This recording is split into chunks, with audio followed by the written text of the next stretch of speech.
한 주간의 교육의 뉴스 중에서 가장 핫한 이슈를 골라서 깊숙이 파고들어서 집중보다는 이슈 앤 포커스. 국민일보 최기영 기자가 자리했습니다. 어서 오세요. 네, 반갑습니다. 국민일보 최기영입니다. 네, 반갑습니다. 대선 관련 기사도 좀 있을 것 같은데 좀 하나가 되는 그런 뉴스들이 좀 많았으면 하는 바람입니다. 네, 오늘은 총 3가지 소식 준비했는데요. 네. 예전에는 그렇지 않았는데 최근에는 좀 불편해진 이야기.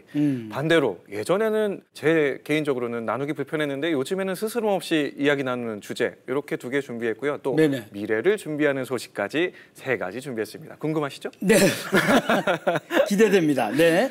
자, 첫 번째 뉴스는요. 네, 계엄과 탄핵 전국 또 조기 대선 상황까지 이어져 오면서 국민들은 물론 이 한국교회 성도들의 정치적인 성향에 대한 관심도 참 많이 증가를 했죠. 네. 관심에 이어서 논란으로 이어지다 보니까요. 사실은 이 오해도 참 많이 늘어난 것도 현실입니다. 네네. 이런 가운데 최근 한국 개신교의 정치 문화 지형 조사라는 결과가 발표가 됐습니다. 오늘 첫 번째 소식으로 준비했습니다.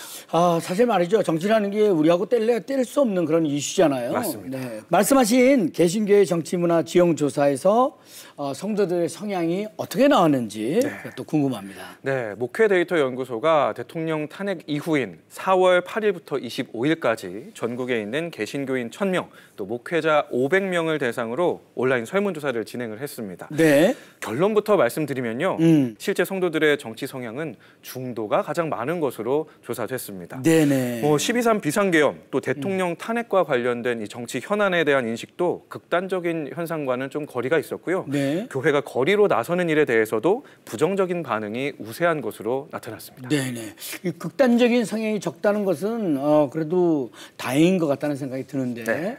세부적인 통계도 궁금합니다. 어떤 결과가 나왔는지. 네, 먼저 정치적인 성향 묻는 질문에 네. 평신도와 목회자의 답변이 좀 갈렸습니다. 평신도의 경우에는 중도라는 답변이 10명 중 4명 수준 37.8%로 가장 많았고요. 그렇군요. 보수와 진보가 그 뒤를 이었습니다. 반면에 이 목회자의 경우에는 보수라는 답변이 34.2%로 가장 많은 것으로 조사가 됐습니다. 이번 조사 결과는 한국 개신교가 오해와 달리 또 극단적인 정치 이념에 몰려있지 않다는 점을 보여준다라고 진단을 전했습니다. 네, 그렇군요. 이번 조사 결과를 통해 기독교인들이 극단적인 이념이 아니라 신앙 중심으로 산다는 것을 알렸으면 좋겠습니다. 네, 다음 소식 듣겠습니다. 네, 순교의 땅으로 알려진 일본 나가사키에서 한국과 일본의 크리스천들이 화해와 협력을 위한 발걸음을 함께 내디뎠습니다.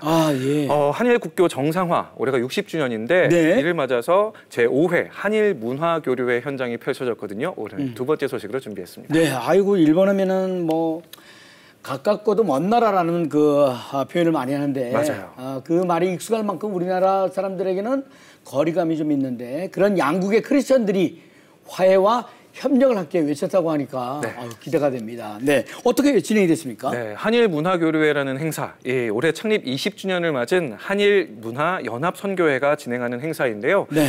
그동안 기독교 탄압으로 30만 명 이상이 순교한 일본의 순교지를 발굴해서 한국 교회에 소개하는 역할을 해온 기관입니다. 네. 이번 행사에 앞서서 나가사키 순교지 탐방도 진행이 됐는데 26인 순교비가 세워져 있는 이시자카 언덕을 방문해서 예배를 드리고 성찬식을 열기도 했습니다. 네, 양국의 크리스천들이 앞장서서 평화와 화해의 마중물이 되어주는 것 같아서 정말 뿌듯하네요. 네, 이번 교류회에서 의미 있는 이야기들이 많이 나왔겠습니다. 맞습니다. 지난달 21일에 일본 나가사키현 브리콜에서 열린 이 교류회에서 하토야마 유키오 전 일본 총리 그리고 김하중 전 통일부 장관이 초대돼서 이야기를 전해줬는데요. 네. 이번 강연에서는요. 우애는 과거의 이념이 아니라 지금 세계에서 가장 필요한 가치다. 또 자신의 자유를 소중히 여기듯이 타인의 자유도 존중하고 서로의 차이를 인정하며 살아가는 것이 진정한 평화다라고 이야기해서 현장에 모인 참석자들의 큰 박수를 받았습니다. 또 이 하나님의 대사라고 잘 알려진 우리 김하중 전 장관, 우리는 일본 복음화를 위해서 도와야 하고 일본이 한국의 도움을 기쁘게 받을 수 있도록 기도해야 한다고 강조했습니다. 네, 그렇군요. 이런 움직임들이 한국과 일본이 미래로 나아가는데 디딤돌이 되지 않을까 하는 생각 해보게 됩니다. 네. 미래를 준비하는 한국교회에 또 다른 정이 열렸다고요? 네, 교회여 AI로 미래를 준비하라라는 주제로 2025 퐁당 미디어 컨퍼런스 FMC 25가 지난 5월 26일부터 이틀 동안 열렸습니다. 네. 2023년부터 이제 3회째를 맞이하는데요. 오늘의 교회 이재훈 목사, 또 고려대학교의 유혁 교수, IT 커뮤니케이션 연구소의 김덕진 소장 등 정말 다양한 이 강사진들이 AI 시대에 교회에 필요한 구체적인 실질적인 또 전략들을 제시했습니다. 한국교회 미디어가 미래를 향해서 연합할 수 있는 장으로 지금 평가를 받고 있습니다. 네, 행사가 어떻게 진행되는지도 궁금하네요. 네, 이번 행사에서는요, 총 1,185명이 행사에 참석을 했고요. 예. AI에 대한 다양한 정보들을 듣고 실질적으로 활용하는 방법들을 체험할 수 있는 시간이었습니다. 특히 이제 38개의 다양한 부스들, 또 기독 업체들이 참석을 해서 이 굿즈 마켓 등도 소개를 하고 전시회도 열었는데요.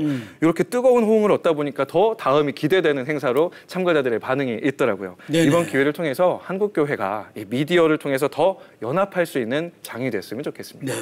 퐁당 미디어 컨퍼런스 FMC 25가 앞으로도 하나님 나라를 확장하는데 다양한 역할을 할 수 있길 기대해 봅니다. 네, 최기영 기자 대단히 감사합니다. 고맙습니다. 감사합니다. 자, 이어지는 단신 뉴스 보시겠습니다.